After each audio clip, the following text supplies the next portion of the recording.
Omuyimbi Betty Mpologoma awabudde Fiona Nyamutoro ne Edrisa Musuza aka Eddie Kenzo.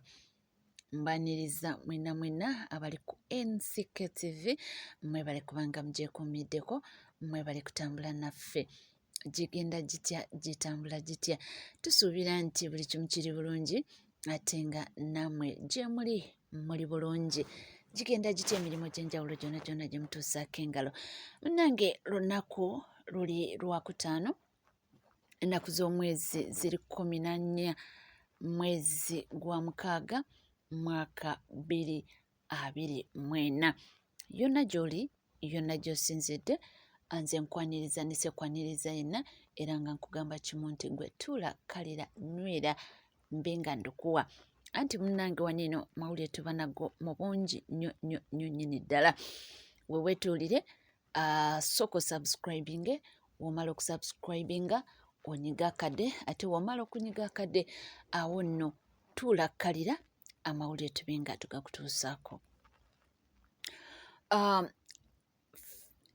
Honorable Fiona Nyamutoro ne mukulu Edrisa Musuza aka Eddie Kenzo balina omukwano gwabwe ogw'ekimmemmette era ffenna tubamanyi nti bano bafumbo.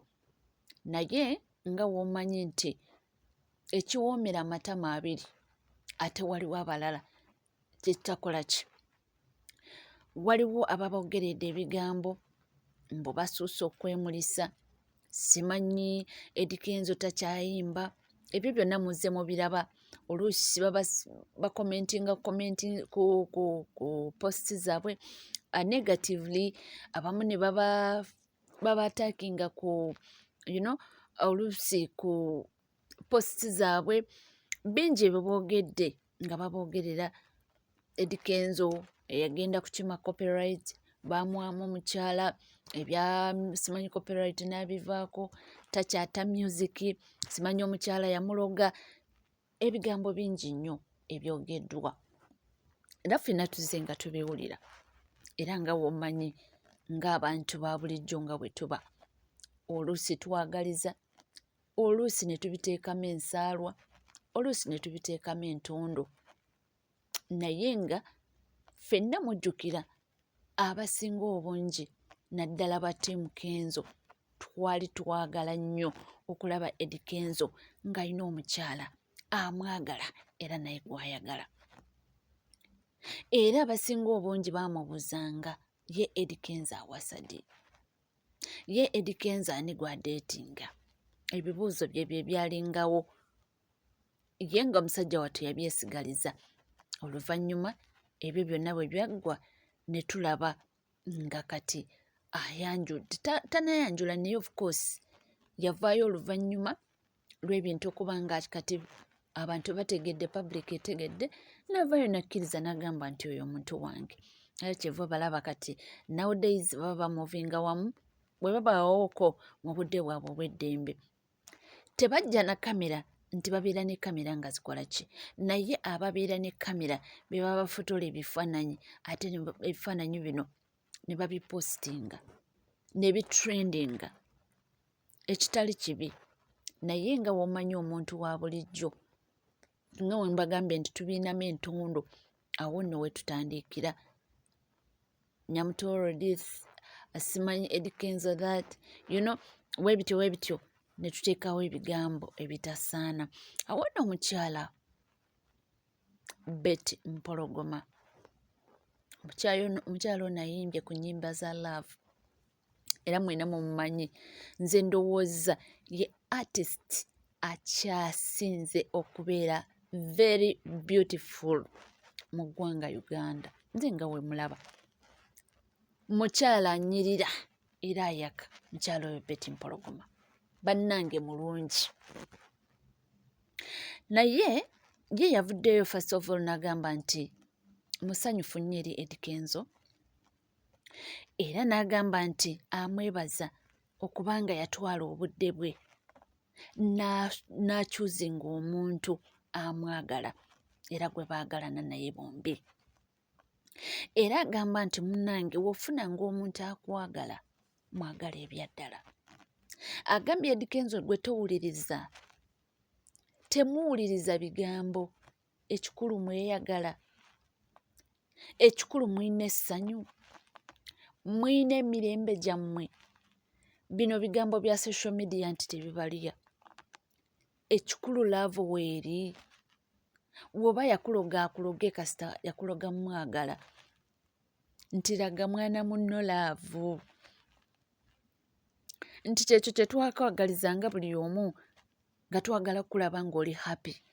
Kati wafuna omuntu akwagala, mweraze omukwano, abamu ne babunyigiramu, baamuloga, omuntu tegukyakola bulungi, kyeva olaba takyata music, yatamira mukazi, eyagenda kukima copyright, baamuwaamu omukyala, copyright n'abivaako, yagambye nti taata, weeyagale muganda wange.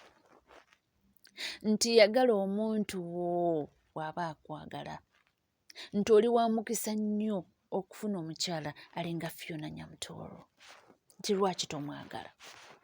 Nti gwe omanyi bameka abeegomba nti singa bo be bamwina. Nti omanyi ng'abamu ababikwogerera ebyo ebigambo balabira ddala nga Kenzo gwe baali tebasuubira nti alifuna omukyala ow'ekitiibwa ate n'obakubako minisita. Nti okimanyi nti abamu baali balowooza nti Rwema Namakula we yakulekawo oba tojja kufuna mukyala, nti ate n'obakubako ekibaati n'obayiwamu minisita. Nti omanyi ng'ebyo byonna bibaluma, nti gwe yagala omuntu wo. Nti kakyansi we kabeerawo okweraga amapinzi mwerage, nti gwe kiruma afe. Nti laga mwana munno laavu, kubanga ekyo kye twayagalanga. Twayagala kulaba ng'oli mu ssanyu, nti wakaaba nnyo amaziga ate era ne tuseka, n'okaaba nnyo amaziga ne tukwogerera, abamu ne tukusalira emisango gy'oli nti twali tumanyi ebintu byammwe nga bwe byali. Nti naye kati nga Mukama we yakuyamba n'akutemera emakubo, n'ofuna omukyala atali just mukyala, omukyala eyasoma, omukyala omuyivu, omukyala omutegevu, omukyala ali respectful, omukyala ali social, omukyala minisita, omukyala MP. Nti kiki ate? Kiki lwaki tomwagala? Nti ebigambo ebyogerwa leka buli omu ayogere, asale omugambo nga bw'ayagala, ayagala muntu wo. Era yagambye nti munnange Betty Mpologoma nti nze nkokonera mu sitampu Eddie Kenzo. Beera musanyufu. Bw'obanga omukyala wakuwa essanyu, musanyuke. Nyumirwa nti buli katikitiki k'oyina kubanga wakaaba nnyo amaziga. Ate abamu mu kifo ky'okukola ki, twaddiranga ebbali ne tukusalira omusango gye mugwanidde, gumusinga yakola ki? Nti so yagala omuntu wo, kwata nyweza, beera musanyufu w'ofunidde akadde okw'okuba nga mweraga amapenzi, nti mulage. Oyo ye mukyala Betty Mpologoma. Eyo omukyala naye mu nnyimba okuyimba ennyimba z'omukwano waddala muko. Be bantu abakyala abakikuba dda Betty Mpologoma. Omukyala anyirira, omukyala ono anyirira, omukyala ono alabika bulungi. Munnange byebigambo ebyo y'entanda gyamusibiridde, nti leka byonna byonna ebyogerwa ebiri background noise. Kwata omuntu wo, nyweza taata, toleka aboogezi okuba nga bakusuuza akayanziko. Tuli ku NCK TV. Gwali awo nga tuna subscribinga kekadobere ngo subscribinga, ringinga that notification bell, sharinga, likinga, saako n'okubanga oleka comment yo. Ebisigadde butereevu, tukyakomawo nabyo temuvaawo.